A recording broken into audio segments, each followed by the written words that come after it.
Queridos irmãos e amigos, desejo que a paz do Senhor Jesus esteja sobre cada vida e em cada coração. Vamos hoje dar continuidade aos estudos das lições da Escola Bíblica Dominical. Hoje é a lição número 13, que vai ser ministrada no dia 31 de março de 2024.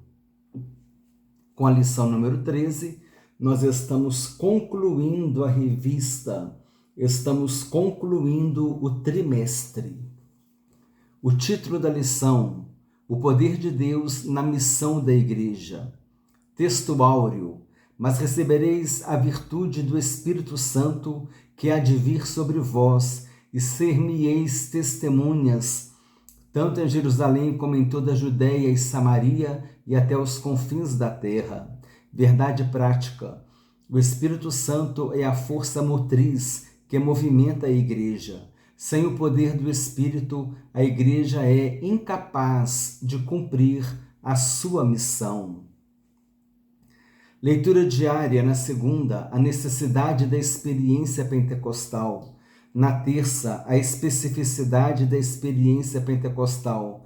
Na quarta, o derramamento do Espírito. Na quinta, uma igreja capacitada pelo Espírito. Na sexta, o chamado missionário sob a direção do Espírito. No sábado, o Espírito Santo na estratégia missionária.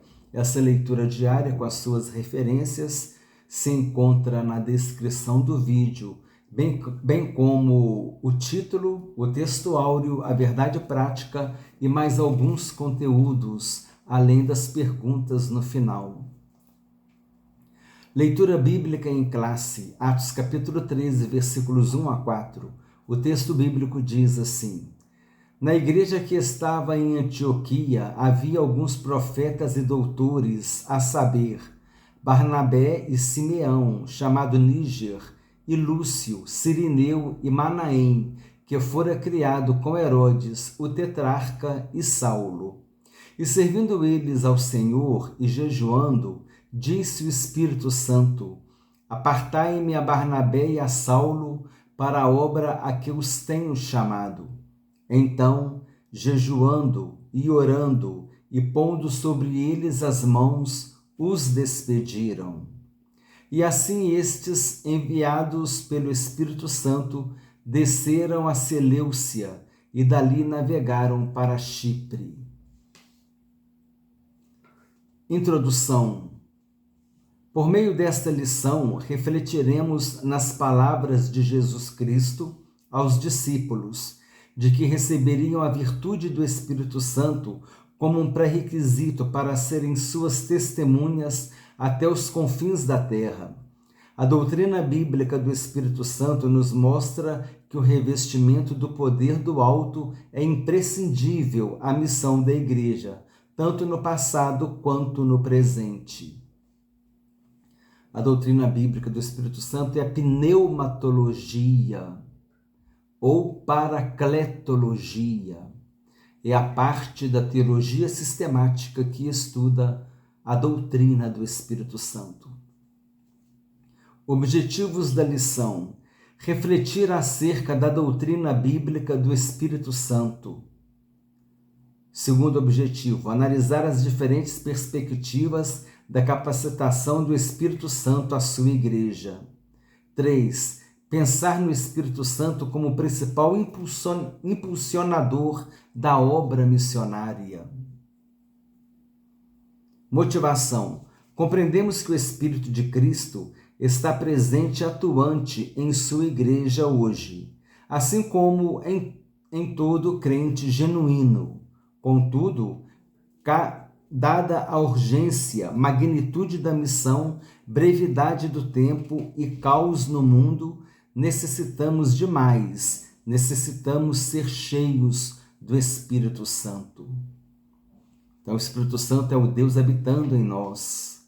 Jesus enviou o Espírito Santo para ficar para sempre conosco. Lendo novamente: contudo, dada a urgência, magnitude da missão, brevidade do tempo e caos no mundo, necessitamos de mais, necessitamos ser cheios do Espírito Santo. 4 motivos: a urgência, a magnitude da missão, a brevidade do tempo e o caos no mundo. Isso tudo exige da igreja ser cheia do Espírito Santo para ter poder para testemunhar e poder para pregar o Evangelho. Número 3, conclusão da lição, aplicação. Como pentecostais, nossa doutrina bíblica é evidenciada em nossas vidas e igrejas ao longo dos séculos, provando a contemporaneidade dos dons espirituais e a forma como seu revestimento resulta em salvação e avivamento espiritual. Comentário, introdução. A palavra-chave da lição é revestimento. Introdução. Nesta lição, focaremos nossa atenção no poder do Espírito Santo na missão da Igreja de Cristo. Aqui mostraremos que o povo de Deus não pode prescindir do revestimento do poder pentecostal para obter êxito na sua missão na terra. Assim, demonstraremos que a ação do Espírito Santo e a contemporaneidade de seus dons na igreja não se trata de uma mera opção, mas de algo imprescindível, a sua maior necessidade. Sem o Espírito Santo, a igreja local não anda nem cumpre sua vocação. Sem o Espírito Santo, a igreja local não anda nem cumpre a sua vocação. Número 1, a doutrina do Espírito Santo segundo o evangelista Lucas. 1.1, um ensino revelado nos escritos de Lucas. Tanto o Evangelho quanto o livro de Atos, ambos escritos pelo evangelista Lucas, revelam o ministério do Espírito Santo na vida de Jesus e da primeira igreja como uma necessidade imperiosa. Nesse sentido, o evangelista mostra que sem a ação do Espírito no ministério de Jesus e na vida da igreja, os cristãos não estariam qualificados para ser testemunhas do Senhor. Essa promessa estava associada ao revestimento do poder do Espírito, conforme descrito nas palavras de Jesus como o poder do alto, em Lucas capítulo 24, versículo 49. Número 2, o enchimento do Espírito como experiência necessária. O Senhor Jesus só começou o seu ministério depois de ser cheio do Espírito Santo. Nosso Senhor fez a obra de Deus e a fez no poder do Espírito Santo. Ele foi capacitado pelo Espírito Santo e dependeu dele para exercer o ministério. Da mesma forma, a igreja só deveria iniciar o trabalho missionário quando fosse revestida desse mesmo poder. Por isso, podemos afirmar que, no contexto literário do evangelista Lucas, especialmente no livro dos Atos dos Apóstolos, o Espírito Santo aparece como uma necessidade, não como uma opção. A vida cheia do Espírito Santo ela é uma necessidade. Buscar o poder do Espírito Santo é uma necessidade do cristão e não uma opção. Não é uma escolha, é uma necessidade. A presença do Espírito Santo é uma arma espiritual em nossas vidas para que possamos pelejar pelo Senhor Jesus. Amém? Número 3, o enchimento do Espírito como uma experiência concreta. Se por um lado Lucas apresenta o Espírito como uma necessidade na vida da igreja, por outro ele mostra que o enchimento do Espírito ocorre como uma experiência concreta na vida do crente. Nesse sentido, o livro de Atos retrata a experiência pentecostal como um acontecimento objetivo, não subjetivo. Ela podia ser vista e ouvida. Havia manifestações físicas que se tornavam reais para quem as tinha e visíveis para quem as presenciava. Em outras palavras, quem recebeu sabia que havia recebido. Dentre os muitos sinais, um se sobressaía sobre os demais, o falar em línguas desconhecidas. Número 4, 1.4, a doutrina pentecostal clássica. Desde seus primórdios, a doutrina pentecostal clássica afirma que o falar em línguas desconhecidas é a evidência física inicial do batismo no Espírito Santo. Em 3 ocasiões no livro de Atos, a manifestação das línguas está presente e em todas elas chama a atenção o fato de todos terem experimentado o fenômeno de falar em outras línguas. Até mesmo a narrativa de Atos capítulo 8, versículos 14 a 25, onde não há menção de ocorrência de línguas, o evangelista parece deixar subentendido que as línguas estiveram presentes ali. Assim, estudiosos dos livros de Lucas reconhecem que o uso que o evangelista faz das expressões batismo no Espírito Santo ou ser cheio do Espírito Santo em Atos dos Apóstolos tem a ver com a experiência do derramamento do Santo Espírito, acompanhada de línguas desconhecidas como evidência inicial. Sinopse 1. A doutrina bíblica do Espírito Santo assegura que o seu poder é imprescindível ao cristão e à igreja. Item 2. O Espírito Santo capacitando as testemunhas. 2.1. Capacitando as testemunhas. No livro de Atos é possível perceber o ensino da capacitação do Espírito Santo sob diferentes perspectivas.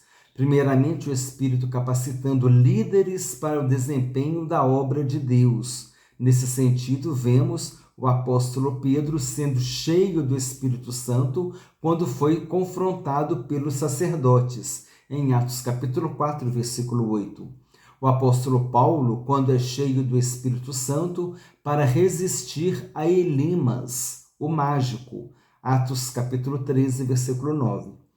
Depois vemos também que não eram só os que faziam parte do colégio apostólico que eram cheios do Espírito. Pessoas comuns também eram revestidas do poder do alto. Na verdade, o que se reserva em Lucas é que o revestimento do Espírito veio sobre toda a carne. Então, Deus não faz acepção de pessoas. Deus ele vai dar o Espírito Santo a todos aqueles que lhe pedirem. Número 2. Pessoas simples capacitadas pelo Espírito. Vemos isso claramente quando Ananias, até então um ilustre desconhecido, é convocado por Deus para impor as mãos naquele que seria o maior apóstolo de todos os tempos, Paulo.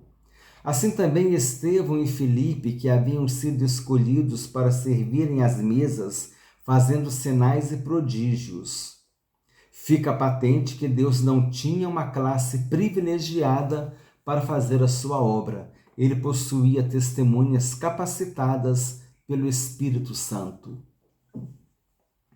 Quem quiser buscar a Deus, se encher do Espírito, buscar capacitação do Espírito, estiver disposto a fazer a obra de Deus, Deus ele vai levantar essa pessoa, ele vai capacitar essa pessoa.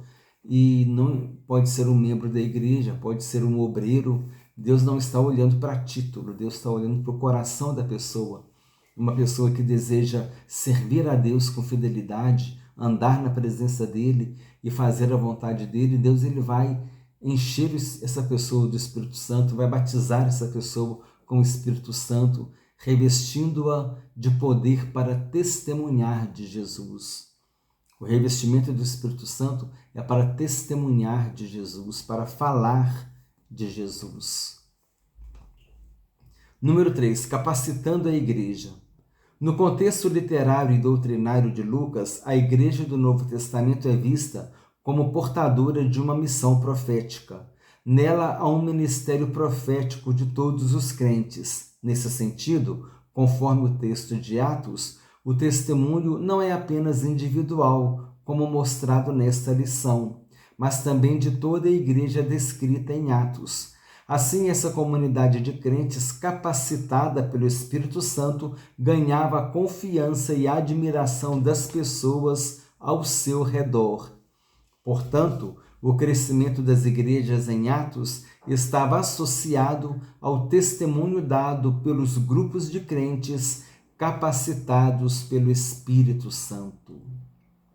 Sinopse 2. A capacitação do Espírito Santo é evidenciada na vida de suas testemunhas, repercutindo ao seu redor. O que a expressão ser cheio do Espírito significa? A terminologia cheio do Espírito Santo tem o mesmo significado nos escritos de Lucas e de Paulo? Os teólogos pentecostais respondem que não, pois ser cheio do Espírito Santo em Lucas, no Evangelho em Atos, está relacionado ao serviço e à mordomia cristã, o servir, né? Enquanto que ser cheio do Espírito Santo em Paulo está implicitamente ligado a questões de caráter e santidade. Lucas fala do serviço, Paulo fala de caráter e santidade. Longe de ser uma contradição, há um verdadeiro complemento. Pois como servir sem o caráter cristão? Como manifestar os traços de Cristo e ainda permanecer inerte diante do serviço para o reino de Deus? Então aqui há uma complementação, né? A pessoa vai ter o caráter, vai ter a santidade, vai ter o serviço. Número 3. O Espírito Santo como fonte geradora de missões. 3.1. O envio missionário. O capítulo 13 do livro de Atos dos Apóstolos narra o envio dos primeiros missionários da igreja em Antioquia. O que chama a atenção nessa narrativa é a participação ativa do Espírito Santo no envio missionário. Nesse texto, Lucas menciona que havia alguns profetas na igreja que estava em Antioquia. É bem possível que essa observação do autor sagrado fosse para explicar como se deu a participação do Espírito Santo no comissionamento de Paulo e Barnabé para a primeira viagem missionária.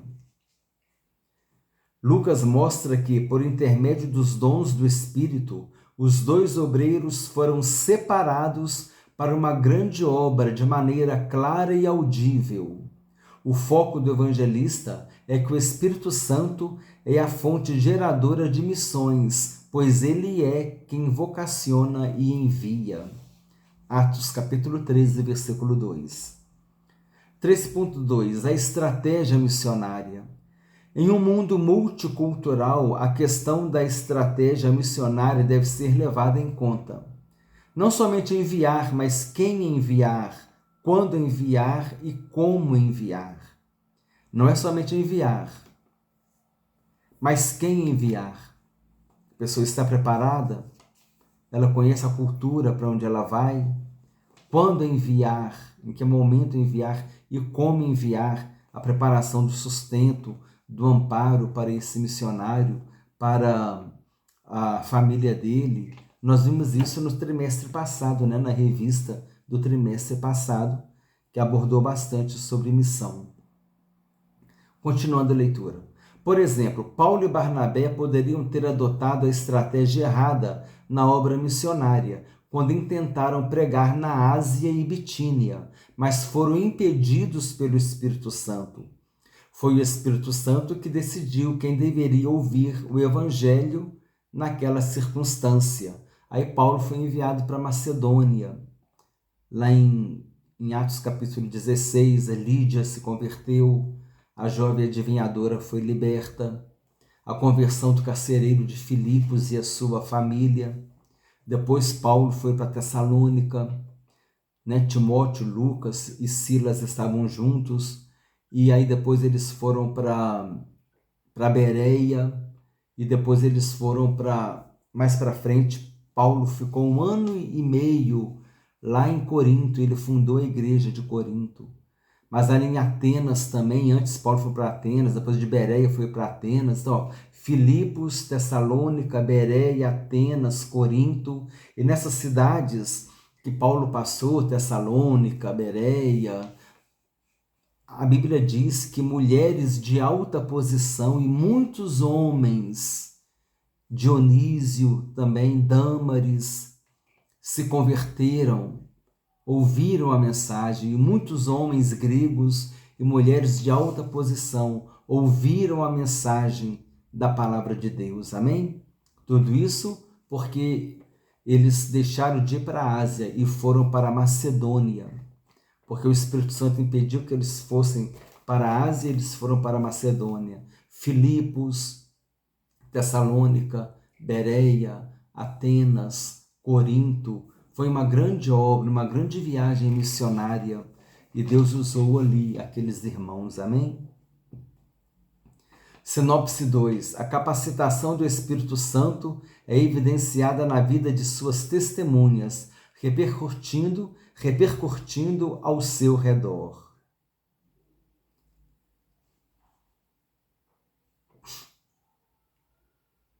Então, aqui nós vemos, a sinopse 2 nós já lemos, né, irmãos? Eu peguei aqui, nós falamos aqui, eu pulei aqui, perdoa. Nós estamos aqui já no item 3.2, falamos que foi o Espírito Santo quem decidiu quem deveria ouvir o Evangelho naquela circunstância. Eles foram impedidos de ir para a Ásia, né? E foram para a Macedônia e pregaram ali, conforme eu falei, eles foram para a Macedônia, foram para Filipos, depois foram para Tessalônica, depois foram para Bereia, depois foram para Atenas, aí depois foi para Corinto. Paulo ficou ali 1 ano e 6 meses e fundou a igreja de Corinto. Muitos frutos devido à obediência. Paulo obedeceu, ele teve aquele sonho do varão macedônio dizendo, venha nos ajudar. E Paulo entendeu pelo Espírito Santo que não era para ele ir para a Ásia, e sim para a Macedônia. Agora sim, sinopse, mas é a sinopse 3. O poder do Espírito Santo impulsiona-nos no cumprimento da grande comissão. O Espírito Santo, impulso e força missional da igreja. Os pentecostais ensinaram que o Espírito Santo não é uma peça calada e meramente simbólica de Cristo. Ele é o vicário, ou seja, ele veio para substituir a pessoa de Cristo na terra e na igreja de maneira factual. Se você tem acompanhado os nossos vídeos ao longo do tempo, nós falamos que o sacrifício de Jesus é vicário e expiatório. Vicário porque foi substitutivo. Jesus morreu em nosso lugar. E expiatório porque uma culpa foi paga, um preço foi pago. E essa culpa do pecado, Jesus pagou em nosso lugar.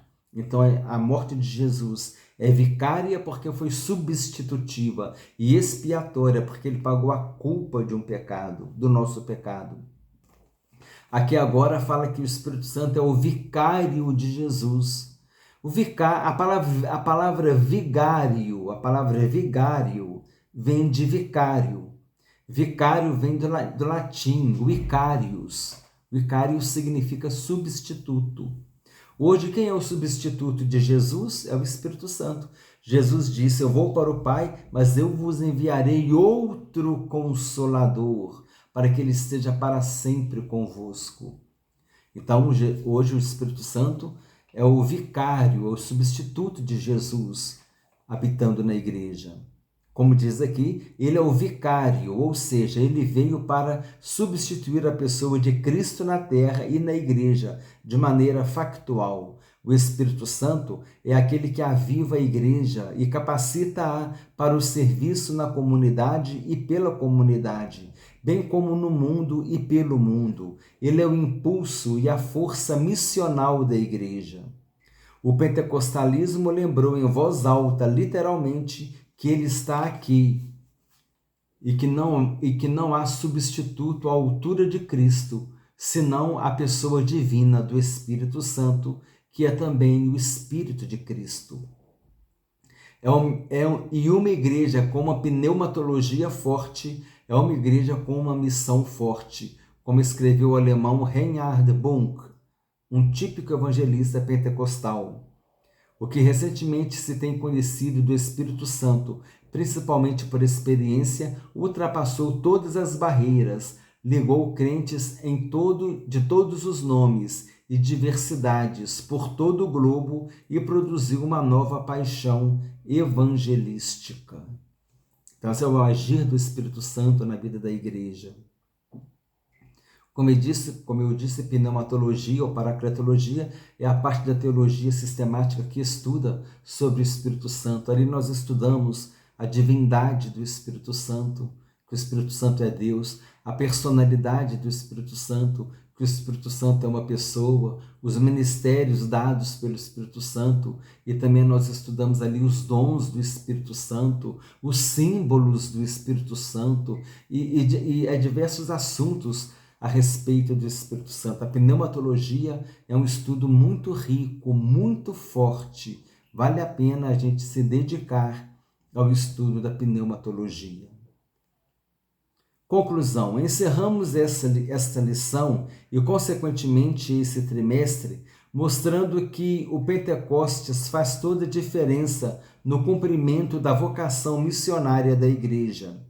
Sem a ação do Espírito Santo, a igreja local está desabilitada para cumprir sua missão. O Espírito Santo é a força motriz do corpo de Cristo em sua dimensão local. Sem o Espírito Santo, a igreja não vai a lugar algum. Para termos sucesso, precisamos ter o revestimento do Espírito Santo. Revisando o conteúdo, as 5 perguntas que também estão na descrição do vídeo. Número 1. O que o Evangelho de Lucas e o livro de Atos revelam? Revelam o ministério do Espírito Santo na vida de Jesus e da primeira igreja como uma necessidade imperiosa. Número 2. O que podemos afirmar de acordo com o contexto literário de Lucas? Podemos afirmar que, no contexto literário do evangelista Lucas, especialmente no livro dos Atos dos Apóstolos, o Espírito Santo aparece como uma necessidade, não como uma opção. Não como opção. Número 3. De acordo com a lição, o que a doutrina pentecostal clássica afirma em relação às línguas? Afirma que o falar em línguas desconhecidas é a evidência física inicial do batismo no Espírito Santo.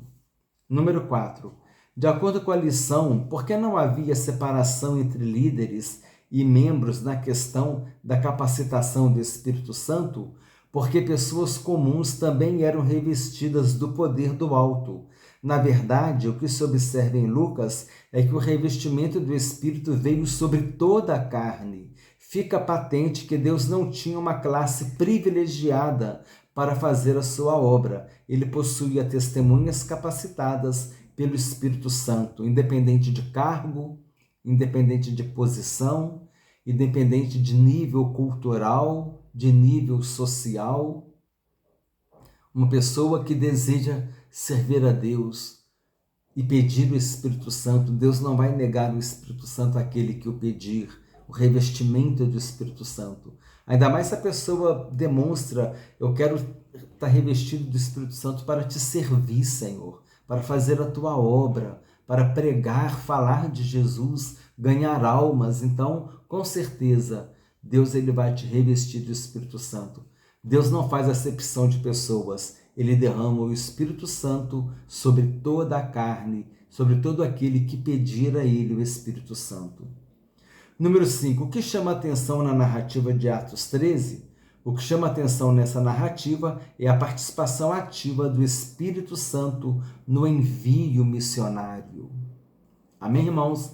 Assim terminamos a revista, o trimestre. Graças a Deus, nós vamos agora começar uma nova revista e eu tenho certeza que Deus vai nos abençoar abundantemente. Irmãos, eu vou deixar no link, na descrição o link de uma playlist do nosso canal, do nosso seminário que nós desenvolvemos. E essa playlist, o irmão acessa ali, e ali vai ser uma playlist que fala sobre o Espírito Santo, amém?